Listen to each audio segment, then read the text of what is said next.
Royal Enfield is outselling Harley-Davidson in the under $7,000 segment. Yes, you read that right. The Indian brand that most American riders dismissed as cheap knockoffs just posted their biggest U.S. sales quarter ever. 6 of their models are moving faster than anything from Honda, Kawasaki, or Yamaha at comparable prices. And the number one seller? It's the bike that's making Sportster owners question everything. Royal Enfield Super Meteor 650.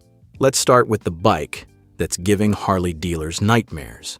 The Super Meteor 650 sells for $6,799, and at that price, you're getting a 648cc parallel twin cruiser with rider modes, dual-channel ABS, and a 6-speed gearbox. But here's what the spec sheet won't tell you. This thing rides like a bike that costs $2,000 more. That low-slung cruiser ergonomics, the way the engine delivers torque from about 2,000 revolutions per minute all the way up, the planted feel at highway speeds. It's the kind of riding experience that makes you question why you'd spend $10,500 on a Sportster S. The forums are full of riders making exactly that switch. Why? Because Royal Enfield figured out something Harley keeps missing. Modern riders want classic cruiser style without the premium badge tax. You get tripper navigation built into the dash, USB charging standard, and an upright riding position that doesn't destroy your lower back after 3 hours. Compare this to a Honda Shadow 750 at similar money, and the Super Meteor gives you better tech, more character, and an engine that actually enjoys being revved. Now, the honest downside, the stock exhaust note is polite. Too polite for a cruiser. Most owners swap it within the first month, which adds another $400 to $600 to your real ownership cost. But even with that, you're still thousands below comparable American iron. And here's the thing. Royal Enfield's dealer network has exploded in the past 2 years. You're not stuck ordering parts from overseas anymore. The reason this bike is outselling everything in its class isn't complicated. It delivers 85% of what a Triumph Bonneville Speedmaster offers at 55% of the price. For a rider shopping with a $7,000 budget, that math is unbeatable. Royal Enfield Scram 411. Here's where Royal Enfield does something really clever. They took the Himalayan platform and made it less intimidating for newer riders. The Scram 411 starts at $4,999, and before you write it off as a beginner bike, understand what you're actually getting. This is a 411cc single-cylinder scrambler that weighs 413 pounds wet and sits low enough that a 5'7" rider can flat-foot both sides at a stop. What does that mean in the real world? It means this is the bike you can actually ride every day without feeling like you're wrestling it through traffic. The single-cylinder torque curve is dead simple. Nothing fancy, just predictable power delivery that builds confidence fast. Around town, it's nimble enough to lane split if your state allows it. On weekend back roads, that 19-inch front wheel and long travel suspension soak up rough pavement without complaint. But here's what's driving sales: versatility without complexity. You're not getting traction control or ride modes or a TFT dash. You get a Kickstarter as backup, a simple LCD display, and an engine that runs forever if you change the oil. I know 2 riders who've put 40,000 plus miles on these with nothing but routine maintenance. That's Honda CRF 250L reliability in a package that doesn't look like you're cosplaying a rally racer. The weakness? Highway comfort. At 75 miles per hour, that single is buzzing, and the wind protection is basically non-existent. This isn't a road trip bike.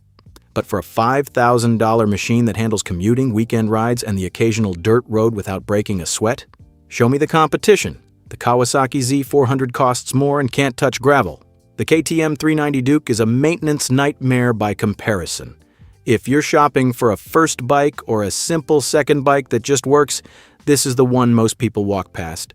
And that's a mistake. Royal Enfield's selling these as fast as they can ship them, and it's because they nailed the brief. Affordable, capable, reliable, fun. Royal Enfield Continental GT 650. Now, if you want a bike that makes absolutely zero practical sense, and you should buy it anyway, here's your answer. The Continental GT 650 is a cafe racer that costs $6,499 and comes with clip-on bars, rear set foot pegs, and a riding position that punishes you after about 90 minutes. And yet, it's one of Royal Enfield's best sellers. Why? because riding this thing feels like you're getting away with something. That same 648cc parallel twin from the Super Meteor, but here it's tuned slightly sportier, and the whole bike weighs 30 pounds less. The result is a motorcycle that begs you to take the long way home even when your wrists are screaming. There's a character here you just don't get from modern sport bikes. The engine has personality, a slight lumpiness at idle, a sweet spot between 4,000 and 6,500 RPM where it just sings. Here's what owners actually say. This is the bike you buy when you already have a sensible motorcycle in the garage. It's not your commuter, it's not your road tripper. It's the bike you ride on a Sunday morning when the roads are empty and you want to feel something. Compare it to a Triumph Thruxton at $12,500, and yeah, the Triumph has better components and more power. But the GT650 has enough of that British cafe racer DNA at half the price that most riders can't justify the premium. The real limitation? Storage. There's nowhere to put anything. No luggage mounts without aftermarket brackets, and the single seat means you're riding solo unless you swap to the dual seat model. But honestly, that's part of the appeal. This bike forces you to ride light and ride focused. Would I recommend this to someone who needs one bike to do everything? Absolutely not. Would I recommend it to someone who wants to remember why they fell in love with motorcycles in the first place? Without hesitation. And the sales numbers back that up. Royal Enfield can't keep these on dealer floors. If you're still watching, hit that like button. This list gets even better from here. Royal Enfield Interceptor 650. This is the bike that changed everything for Royal Enfield in America. The Interceptor 650 launched at $5,799 back in 2018, and in 2026, it's still sitting at $6,299. Which means it's actually gotten cheaper when you account for inflation. That pricing strategy is surgical. While every other manufacturer raised MSRPs by 15 to 20% over the past 4 years, Royal Enfield held the line, and now they're reaping the rewards. What you get is a standard motorcycle that doesn't apologize for being simple. Parallel twin engine, 47 horsepower, twin shocks, round headlight, analog gauges. On paper, it sounds like a bike from 1975. On the road, it rides like exactly what a standard motorcycle should be: balanced, comfortable, engaging, without being exhausting. The seating position is neutral enough that a 5'6" rider and a 6'2" rider can both be comfortable. The power delivery is smooth enough for a new rider, but responsive enough that experienced riders don't feel bored. Here's the thing that keeps coming up in owner reviews. Reliability. These bikes are hitting 50,000, 60,000, even 70,000 miles without major issues. The engine is understressed, the components are proven, and the maintenance intervals are reasonable. That's a massive shift from old Royal Enfield's reputation. These new 650 twins are genuinely dependable. But let's talk about the elephant in the room. The suspension is soft. Really soft. If you're an aggressive rider who likes to rail corners, you'll bottom out the rear shock on bumpy back roads. It's tuned for comfort, not sport. Most enthusiast owners end up upgrading the rear shock within the first year, which adds about $500 to $800 to your total cost. But even with that upgrade, you're still under $7,500 all in. Compare this to a Kawasaki Z650 at $7,599 or a Yamaha MT-07 at $8,399. And here's what you realize. Those bikes are faster and sharper, sure, but they also feel more disposable. The Interceptor feels like something you could pass down. That's not spec sheet logic, that's emotional resonance, and it's why this bike outsells both of those Japanese rivals in the sub-$7,000 segment. Honestly, if someone asked me to recommend one motorcycle under $7,000 for a rider who just wants to enjoy riding without drama, this would be it. Royal Enfield Himalayan. Before we get to the number one bike, we need to talk about the one that almost didn't make this list when I ordered it, and then I test rode it again. The Himalayan at $5,349 is Royal Enfield's adventure bike. And for years, the common wisdom was it's cool, but get the Kawasaki Versys X instead. Then Kawasaki discontinued the Versys X. Suddenly, the Himalayan is the only purpose-built, budget-friendly adventure bike you can actually buy new in America. That 411 cubic centimeter single isn't powerful. 24 horsepower is firmly in the adequate category. But here's what it does better than anything else. At this price, it goes anywhere you point it without complaint. Fire roads, gravel trails, highway slogs, city traffic. The Himalayan just handles it. The 21-inch front wheel and 8.7 inches of ground clearance mean you can take roads that would make a street triple owner nervous. And at 430 pounds, it's light enough that dropping it on a trail isn't a disaster. The adventure community has fully embraced this thing. Ride any popular ADV route in the western states, and you'll see Himalayans parked next to $20,000 BMWs. Why? Because at the end of a long day of riding, both bikes got to the same campsite. One just cost $15,000 less. There's a whole aftermarket ecosystem now too. Crash bars, luggage systems, seat upgrades, auxiliary lights, all readily available and reasonably priced. The downside is refinement, or lack thereof. The vibration at highway speeds is noticeable. The seat is basically a wooden plank covered in vinyl. The stock mirrors are useless, but these are all fixable problems, and the adventure community treats them like a rite of passage. You buy the Himalayan, you upgrade the seat and mirrors, and you go ride it for the next 10 years. Would I take this on a multi-week trip through South America? Absolutely. Would I commute on it every day? Probably not. That single gets buzzy and stop-and-go traffic.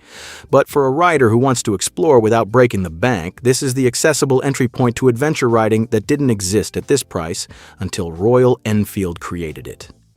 Royal Enfield Hunter 350. Here's the #1 seller, and it's going to surprise people who don't understand what's actually happening in the entry-level market right now. The Hunter 350 starts at $4,649. And it's not just outselling other Royal Enfields. No, it's outselling the Honda Rebel 300, the Kawasaki Z400, and even some Harley Sportster models in certain regions. Why? Because Royal Enfield figured out that modern riders under 30 don't want a beginner bike. They want a real motorcycle that happens to be approachable. This is a 349 cubic centimeter single-cylinder roadster that makes 20 horsepower and weighs 350 pounds.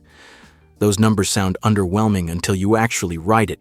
The power delivery is so smooth, the clutch so light, the handling so neutral, that within 20 minutes, a brand new rider feels like they've been riding for years.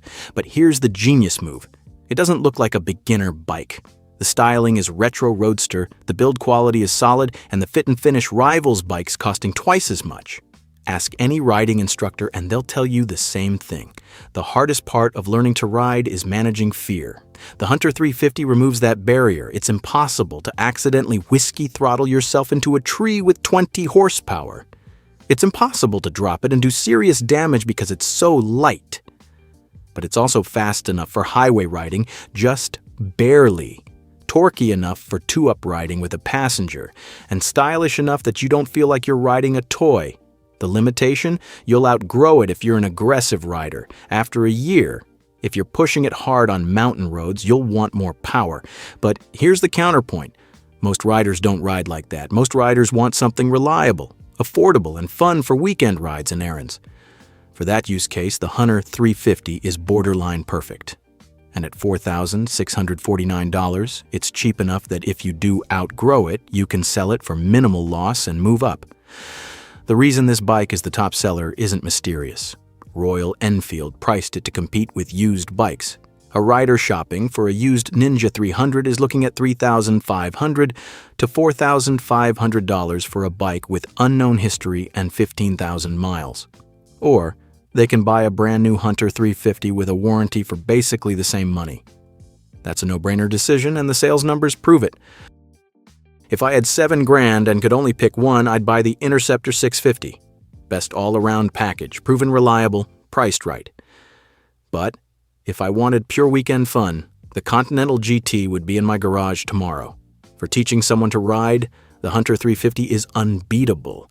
Royal Enfield isn't winning by accident. They built honest motorcycles without the premium badge tax, priced them aggressively, and backed them with real dealer support. While Harley chased margins and the Japanese brands played it safe, Royal Enfield chased volume. In 2026, that strategy is crushing it. Which one would you actually buy? Drop your answer in the comments.